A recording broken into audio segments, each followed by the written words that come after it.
Awesome. Thanks so much.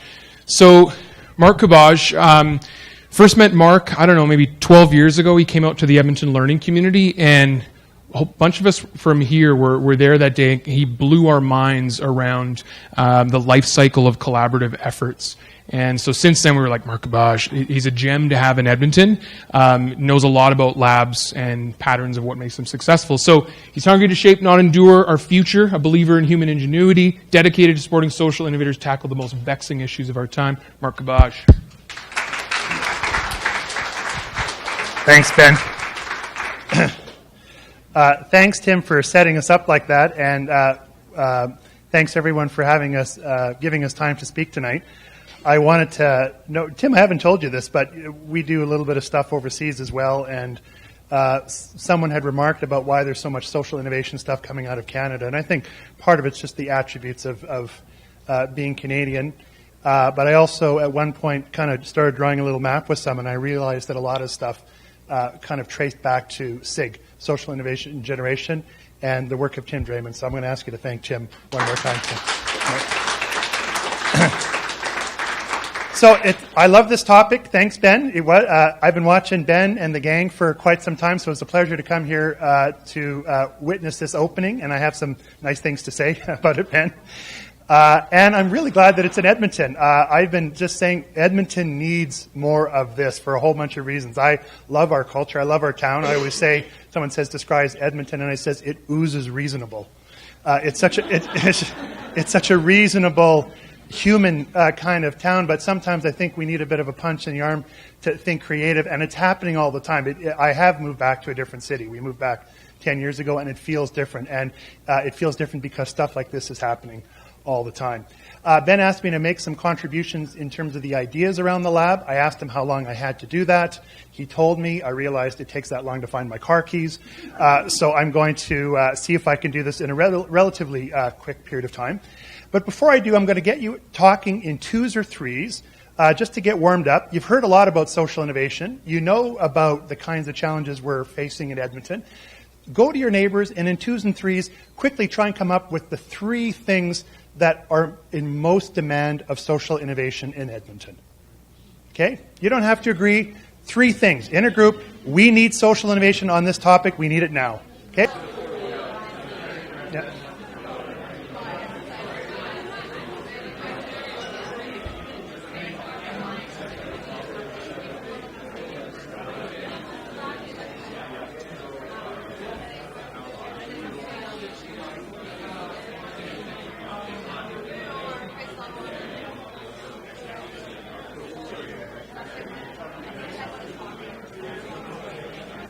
I don't use it all the time, but I'm going to use. Some of you have heard it already. I just praised Canada, but how do you get 100 Canadians? I heard this in Australia or New Zealand, actually. So I asked about some Canadian. They asked about Canadian jokes, and they had a lot of them. But here's my favorite: how do you get 100 Canadians out of the pool real fast? Real fast. Blow the whistle and say, "Hey guys, time to get out." So you guys are almost Canadian. So we could do a round. I just know that there's plenty of things we could be more inventive on, right? There's plenty of pressing social, economic, and environmental issues. And so what I wanted to do is we'll come back to your discussion shortly. I wanted to make 3 points here in the next number of minutes with a couple of anecdotes for each of them. Number one, the case for social innovation, number one. 2, labs as innovation platforms. And number 3, briefly but hopefully in a compelling way, the promise of Action Lab. Okay, case for social innovation. Okay. Simple. In 1973, 2 planners in England actually came up with a paper where they termed the phrase wicked problems. And they said, this was 1973, and they said, we're actually doing pretty good on tame problems, technical problems, problems for which the problem is well defined, answers are well known in advance, implementation is straightforward, results are predictable, and one organization or couple can manage the solution on its own. They actually said, we've actually licked most of those problems. What we're really having a hard time with are wicked problems, complex problems, or adaptive problems. And these have different characteristics. this is PowerPoint's a complex problem. Challenge is difficult to understand. Answers are not known in advance. Learning requires implementation. We learn by doing. We learn more about the problem and what does and does not work by thinking with your hands. Results are unpredictable, and more often than not, no one organization can muster a solution on its own. Quick check here. Do your problems fall into the ones you raised? Are they technical, simple problems, or are they complex, adaptive ones? Almost all of them. Although there's I'm not going to abuse this, Mr. Mayor, but there is a pothole in my neighborhood.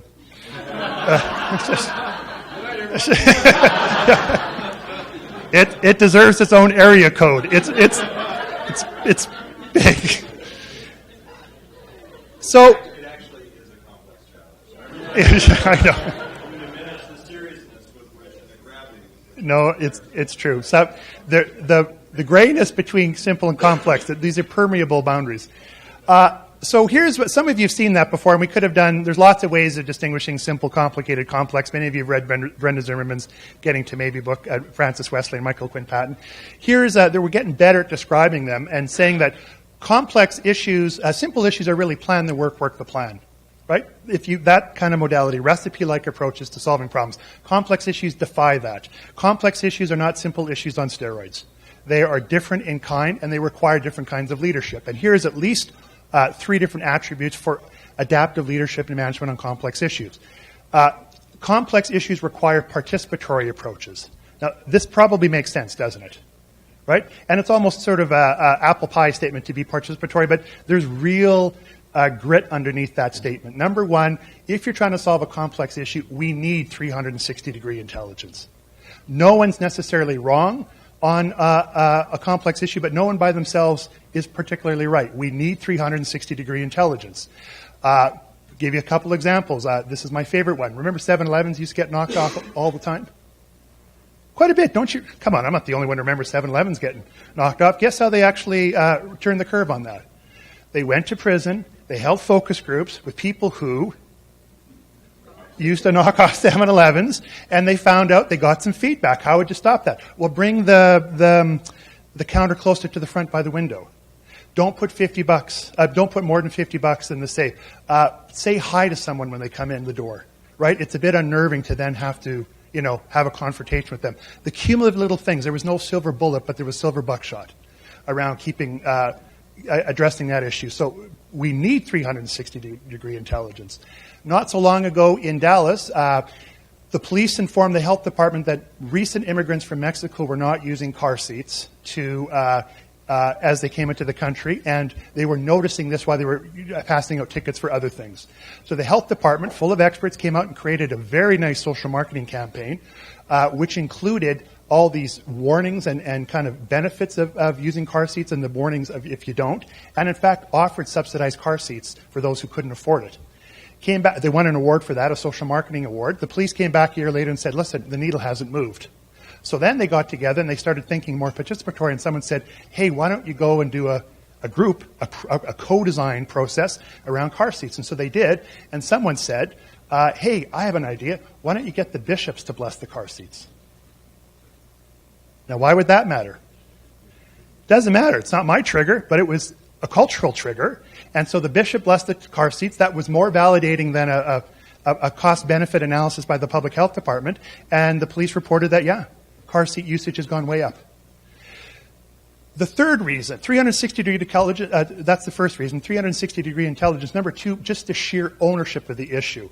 When big institutions come into problems, they have an uneven staying power on that issue, but people who are affected most by the problem are most likely to stick with it for the long term. I know this firsthand when about a dozen years ago we were working in Regina on an Action for Neighborhood Change project. And anyone from Regina here? Maclean's came out with an article, North Central Regina, the worst neighborhood in Canada. Do you remember that? I remember that. I remember the cover. So I was actually going in because we were doing an event, and I was thinking this is going to be miserable, right? Because this was 2 days after. And I got close to the gym door. It was the North Central Hall. And there was tons of cars. There's kids everywhere yelling. There's music playing in there. And I walked in the door expecting to see despair, and people had T-shirts. We're number one, right? North Central Regina, keeping the suburbs safe. On and on. And I was thinking the staying power of this community, this is not even our neighborhood, and we're getting weak kneed about working in this neighborhood, and they live there, and they're going to stick with it. So number 2, ownership. The number 3 reason to be participatory, and I think this is at one of the principles of the Skills Society, is nothing about us without us. Just sheer social justice, democracy. If it's about me, I'm going to be involved in designing solutions and understanding issues. So participatory is feature number 1. Feature number 2 and 3, systemic thinking and action and experimental, I'm going to wrap up in one little anecdote. Anyone from Surrey here? I've told this story to a couple people have seen it, heard it. Surrey, not so long ago, when we ran a big project called Vibrant Communities Canada, and Mark Holmgren is here now and now is heading that up. When we ran the first 10-year cycle, we had 15 communities across Canada working on poverty reduction, and the group in Surrey got wigged out because they said, we don't feel like some of the other communities. We're an edge community, right? Vancouver's been around for so much time. People come here in the evenings, but they leave during the day. So Vancouver has 10 Rotary clubs. We have 1. They have history of neighborhood associations. We have none. We don't know each other that well.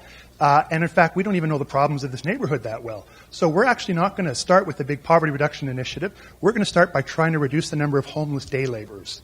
But we don't know, it's complex, and we don't know what's going on. So we're not going to have a plan. We're going to have a real simple modality for working. We're going to get a worm's eye view of what the issues are, and then we're going to zoom out and get a bird's eye view of what the solution might be. So they began by doing ethnographic research and following homeless day laborers just throughout the day. And the first thing they found out was homeless day laborers were not staying in shelters. Some of you know the answers to this, so you can jump in. Why weren't they staying in shelters?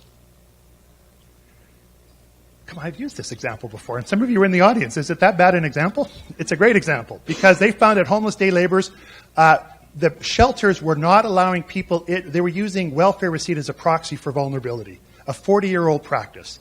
So the people got together and said, hey, would you stop doing that? And the shelter said, yeah, okay.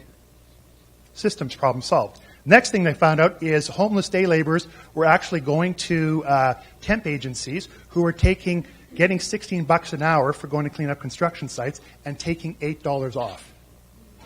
Right? So they went, holy cripes, we didn't know that. So they did a bit of investigation, and they found out that those temp agencies aren't making a bundle either. So they said, redo your business model. They weren't making much money. There was not a lot of room to move on that. So they went to the nonprofits and said, you're working with these folks anyways. Would you fulfill the intermediary function and not take a percentage off because you're getting paid already to do the contract? They said, sure. Homeless day laborers went up from $8 to $16. Then they found out that homeless day laborers were not getting automatic deposit when they were getting the money. How come? They went to the bank account. So they went to the big banks, and that wasn't as easy as they thought. So they went to the local credit unions, and they came up with alternative financial products for people who are homeless. Now, I could keep going with this story because it gets into housing first.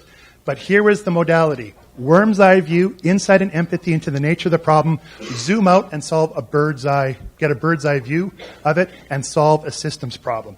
This is both systemic in thinking and action and highly experimental. You have to think with your hands on complex issues. You cannot think the desk is a terrible place to view a complex issue.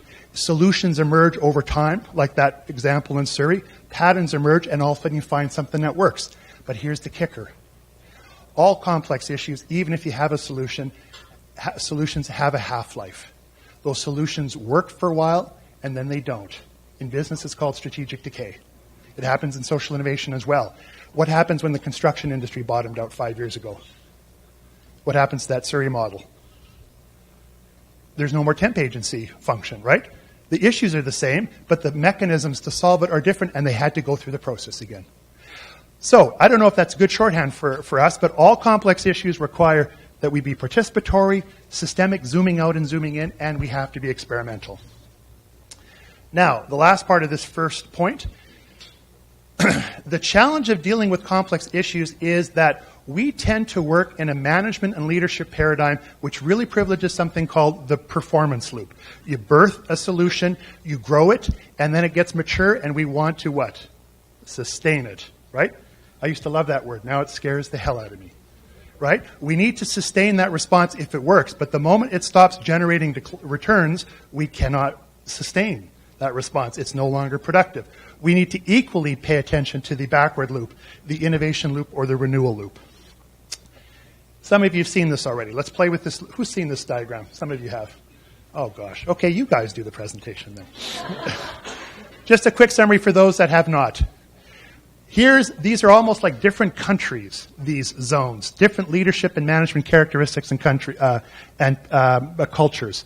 You manage something, and then it gets to maturity, and what do? We conserve it. We conserve a pattern. That's really what we're doing. Performance management, conserving a pattern. What are the characteristics of that? We like stability, we like certainty, we have a low tolerance for risk, we like recipes, hierarchies, specialties, etc., etc. Does that feel right? Those terms? We know that zone. Who likes that zone? Working like a clock, working a machine, working a performance engine. Don't dismiss that. We need that. When we have a model, a performance model that works, you work it. But then what happens? Sooner or later, we get declining outcomes. Now, I'm going to say this. Some of you have heard this before. What's the paradigm of declining outcomes? The first story is, hey, it's fine. Let's just work harder. Right? The model's okay. We just got to work harder. The second one is, I can't work any harder. Let's incrementally muck around on the side. Let's refine the model, improve it, but the model's okay. The third version is, I'm so tired. We need more money. Right? We need more resources. We can't handle it. The fourth one is hyper-accountability narrative, and that narrative is the model is fine, but you're screwing up. You are screwing up. There's something wrong with you. Focus. Cut. Do something. Well, maybe the model did what it was supposed to do. The context has shifted on us so much that we have to do something else, or we're asking that poor model to do something it was never designed to do in the first place. Right? In fact, if we had more time, I'd say modern mentoring is like this. So what do? We got to go through this phase. We go through the letting go phase. What is this phase? This is a phase, and in fact, in change management, they should not call it change management, transition management.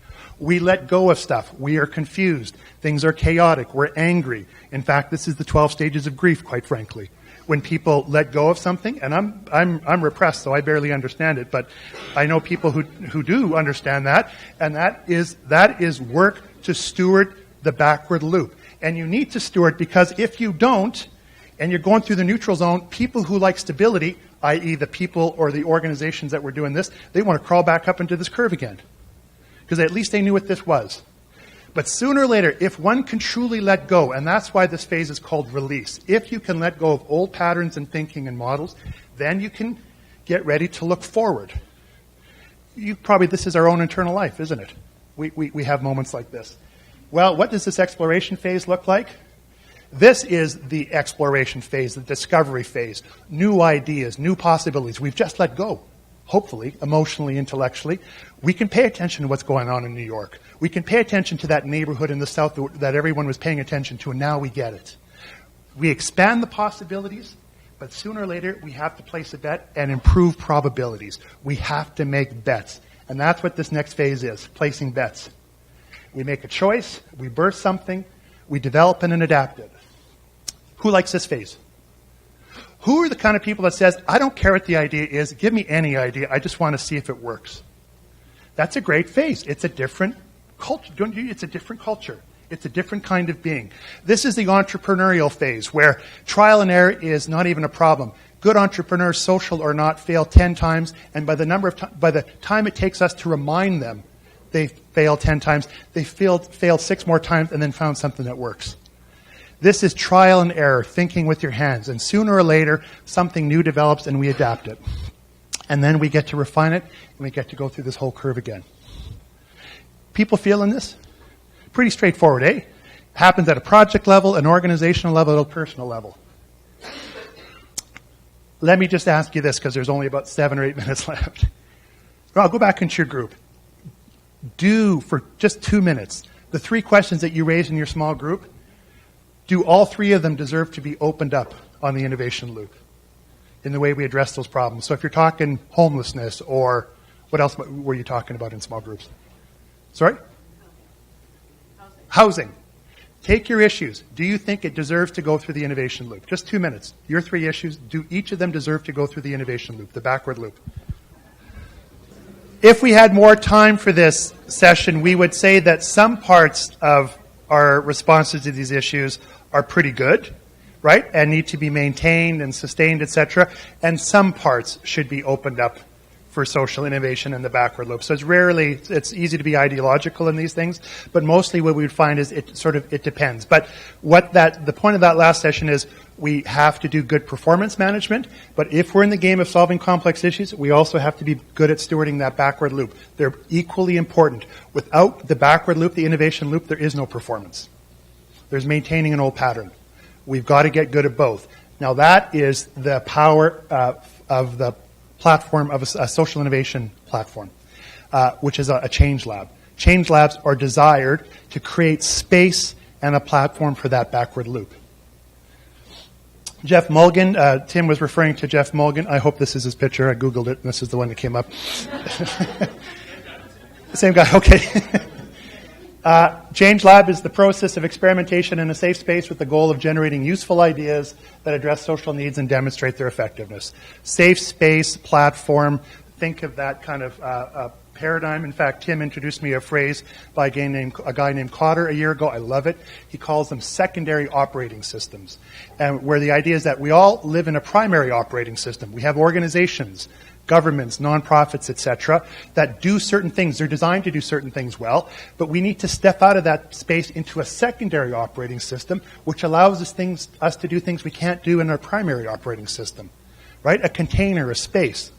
Now, there's lots of examples of this. Tim was showing there's dozens of labs. I'm just going to give you just a taste of the kinds of things that they've done. Mind Lab, which is one I think we all pay attention to in Denmark, they do so many terrific things. They're a human-centered design group.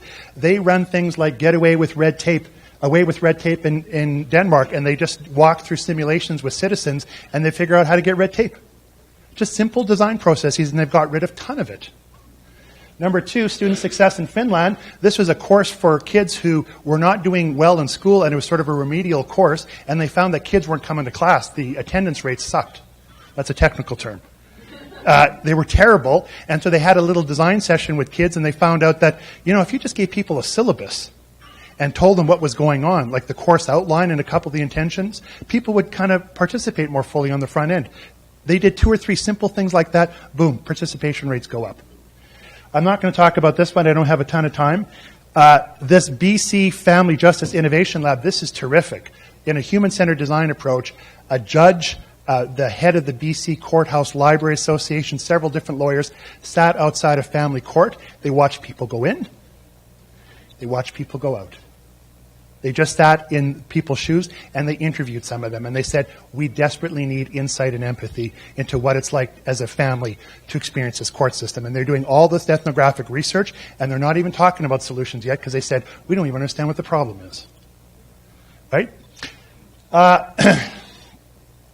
Pretty good, eh? Oh, no, I got to start all over. Okay. These things excite me. Okay.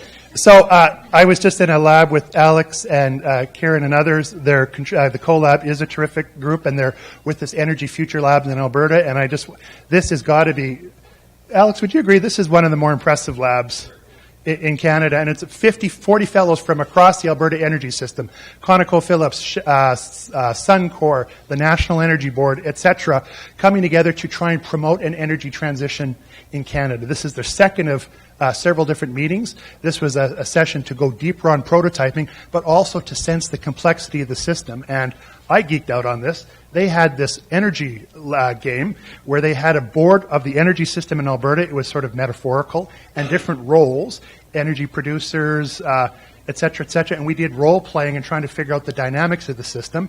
They had they did a little thing where every quarter, we did it for 4 years, a little screen would come up and saying, here's what's happening in the environment. We had oil prices on the board. I have never experienced something that fun, nor anything as powerful to demonstrate the final point of that session, which is there is no way we can manage this transition unless we do it together and create a common framework. Francis Ford Coppola once said, what's the difference between a bad movie and a great movie? And he said, in a great movie, everyone's making the same movie. The lesson there was, we're not making the same movie on energy transitions. All these diverse players, we're not going to navigate our way out of this unless we do. It was powerful. So there's endless examples of this, guys. And they all tend to have core features. Almost done. They have whole system teams. They want the diversity of the system in the room. Number 2, they have a strong container. They have a physical space. that is creative. They have good convening. People feel safe in that space to do things they can't do in their host organization. And all of them have different versions of a robust process. How to do ethnographic research, to zoom in, zoom out, doing good prototyping, understanding the mystery of scaling, which we're terrible at for the most part. They contain those features even though they manifest them differently from place to place. So with that in mind, the case for innovation. Complex issues require adaptive responses, participatory, systemic, and experimental. Complex issues require that we go through the backward loop as much as the forward loop. Labs are a vehicle to go through that backward loop, and they have these characteristics. We are already seeing this pop up spontaneously around Canada, and the Action Lab is the greatest addition to a very important family of labs. Here, when you were telling me you were formally launching, here are 3 things that I thought the promise of Action Lab is for not only the people who work in it, but all of us around Edmonton who need these kinds of things. Number 1, the demand for innovation outstrips the supply. Tim, I read something similar about the 5%. 60% of nonprofits in the U.S. survey said they desperately need social innovation. 5% felt they were capable of navigating social innovation. Right? It's the same for the private sector. If you want to look at the record on private sector innovation, it's not as pleasant as you might think. We need it. We aren't all that good at it. Even though it's quite natural to us, the act of inventing something new. We could be much more disciplined. So boom, there is a niche. Number 2, the political and economic shifts create opportunities. Tim Broadhead in 2008 wrote an article during the 2008 financial crisis that said, a crisis is a terrible thing to waste when a crisis happens. Here's a lesson on systems change. I just figured this out. I didn't figure it out. I heard this not long ago. We don't change systems. That's hubris. Systems are big, complex issues. Most change efforts begin desperately trying to disrupt a system, trying to disrupt a pattern, and then trying to organize things in a new way, trying to change things enough so that the new system emerges in a better way. Most groups spend all their time disrupting systems, trying to get systems change going. We don't have that problem right now. We've got a high-class problem. We've got plenty of disruption going on. Oil dropped 20% in 20 days. We've got new federal and provincial governments managing uncertainty. This is not great on one level, but if you're a social innovator, this is awesome. No, it is. This is the time to rock and roll. Things have been disrupted. We don't have to worry about that. We have to worry about creating new ideas and processes that hopefully have a good chance of making it. So we've got half the problem already addressed. We have a window. Let's walk through it hard. The final thing. Why the promise of Action Lab? Why is Action Lab so important in this puzzle? There are a terrific variety of change labs in the world right now. But one of the ones that I think is more promising is the approach of human-centered design, which, Ben, you spoke about at the beginning. We know that we need insight and empathy into the nature of the lives of communities and issues that we're trying to address. We know that. But it's very easy to get caught up on our own stories and forget that that should be the center of gravity. Human-centered design grounds us in the insights and empathy of community members and us, people for whom we're trying to create a better world. And I'm going to leave you with this following anecdote, which I got from Mind Lab from Christian when he came and did a speech here in Alberta not so long ago. It's a metaphor. 5 deputy ministers came together in Denmark because they all had some responsibility for improving the retention of foreign trade workers in Denmark. And they hired Mind Lab to go do some research on this. And they came together and they said, please tell us what you found, solve the solution. And they said, we don't have a solution. We don't even understand the problem. We don't even have any insight and empathy. So they just played tapes and visuals and recordings of people who were foreign trade workers. And one stood out in my mind. A fellow said, my son was born in a hospital, and I was excited not because of it was our first child. My grandfather was dying in India. I'm a foreign trade worker, engineer, dying in India, and I wanted to name him after my grandfather, whose name was Sanjay. So I was excited to do this, and then the nurse came in the room, and she said, what are you going to name your boy? And I said, Sanjay, big grin on my face, and she shook her head, and she went into another room, and she came back with a binder of approved names in Denmark. Now, before we get all snotty about Denmark, it's a very communitarian culture where that's an inadvertent outcome. That's not planned. That's kind of keep the tribe close and kind of consensus driven. So that wasn't part of their story. And he said, I'm going to give you more stories like that. They played all these tapes, and the 5 deputy ministers reflected on that, and one said, listen, I'm sure glad we did this. I thought our job was to improve the retention of foreign trade workers. I realize that our mission is creating welcoming communities. Action Lab is here. It's already in motion. It's centered on human-centered design at a time of crisis and or disruption. And in a field, Edmonton's no different than anywhere, where the demand for innovation far exceeds the supply. It's going to be a great ride. Thanks.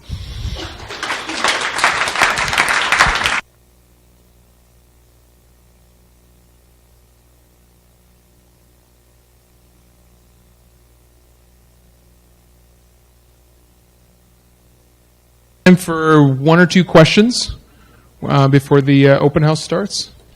Anybody like burning question they would really like to ask Tim or Mark?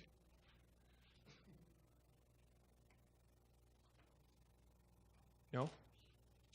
Kind of? No? Okay.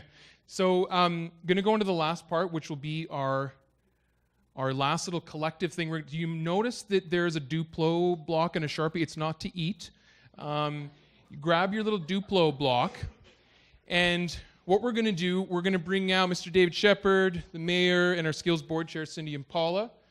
And I put my first one here. So we're going to break the rules because we're going to use a Sharpie to write on the Lego, which you're not supposed to do, really, right? We're going to do that.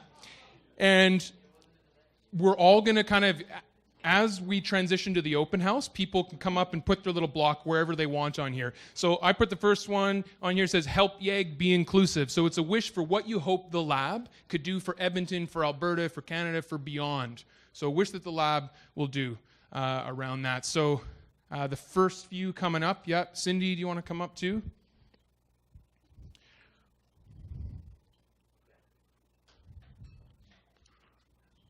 And then we'll build this awesome structure here.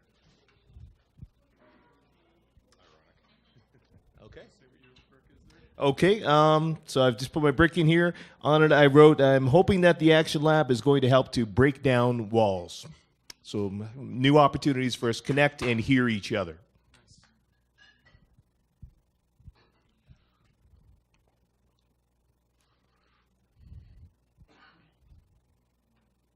So what's going to happen after this is a bunch of people were going to come in and we're going to try to grab all these chairs as quick as possible. Most of them, we'll leave some of them around.